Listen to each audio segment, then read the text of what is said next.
Estamos todos impresionados, estamos todos traumatizados con la noticia y sobre todo con las imágenes y los datos que van llegando acerca del terremoto de Haití.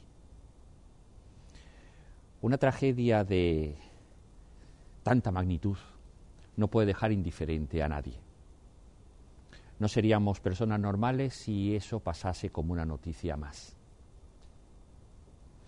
Y a los creyentes, ¿cómo nos afecta eso? Para algunas personas nosotros lo tendríamos más fácil, porque tenemos esperanza, tenemos fe. Y sin embargo, hay dos preguntas que se plantean a todas las personas. ¿Qué hacer en estas circunstancias? ¿Qué pensar en estas circunstancias? Que a los creyentes también se nos imponen, y no más fáciles, sino quizás mucho más urgentes. Porque además nosotros tenemos el problema de cómo adecuar, cómo pensar juntos, cómo relacionar la vivencia y la fe en un Dios bueno y Padre con estas tragedias humanas. ¿Tenemos que mirar a otro lado? ¿Tenemos que buscar falsas justificaciones? ¿Tenemos que buscar fáciles argumentos? Pero entonces tendrían razón aquellos que piensan que la religión es el opio para el pueblo, un tranquilizante para no enfrentarse a la situación, ni hacerse preguntas ni interrogantes incómodos. Sin embargo, la Biblia se atreve a preguntar. Precisamente el creyente en la Biblia no es aquel que está tan seguro de todo, tan cierto de todo, tan tranquilo de todo, que nada es problemático para él, sino al contrario. El choque entre la realidad que es y la realidad que espera le provoca precisamente una urgencia de darse respuestas y saber qué hacer en cada circunstancia. Pensemos en el caso de Job. Nosotros le llamamos el paciente Job, pero si leemos el libro de Job en la Biblia vemos que de paciente tenía bastante poco. Se atreve a encararse con Dios, precisamente porque cree, no puede quedarse simplemente en la injusticia que parece que un hombre bueno reciba cosas malas, un destino malo, una serie de tragedias, y por eso llama a Dios a juicio, y Dios le alaba por esta actitud. Pensemos en muchos salmos, como aquel que decía: ¿hasta cuándo, Señor, seguirás olvidándome? ¿Hasta cuándo me esconderás tu rostro? ¿Hasta cuándo he de estar preocupado con el corazón afligido todo el día? ¿Hasta cuándo? O la pregunta más dura del cristianismo, cuando Cristo mismo en la cruz dice: Padre, ¿por qué me has abandonado? Las preguntas. Por eso decía el profeta Isaías: por amor de Sión no callaré, por amor de Sión no descansaré. Es decir, la misma solidaridad, la misma fe hace que abramos los ojos y que sintamos la urgencia de hacer algo y de alguna manera preguntar el porqué de todo esto. Pero hay tres clases de preguntas que conllevan tres clases de respuestas. Primero, las preguntas pertinentes y útiles. En este caso de la tragedia de Haití, conviene que nos preguntemos: ¿se podía haber evitado de alguna manera si se hubiera invertido más, en lugar de armamentos, por ejemplo, en investigación?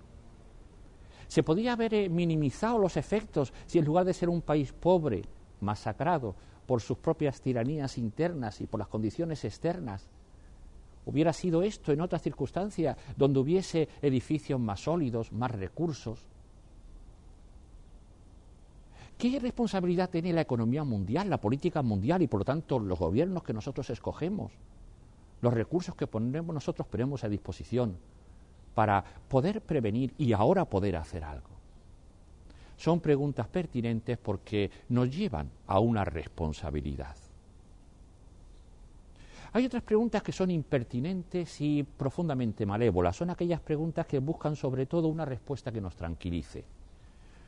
No se podía hacer nada, la culpa la tienen las circunstancias, la situación, el azar, la voluntad de Dios, como si Dios quisiera hacer sufrir a sus hijos.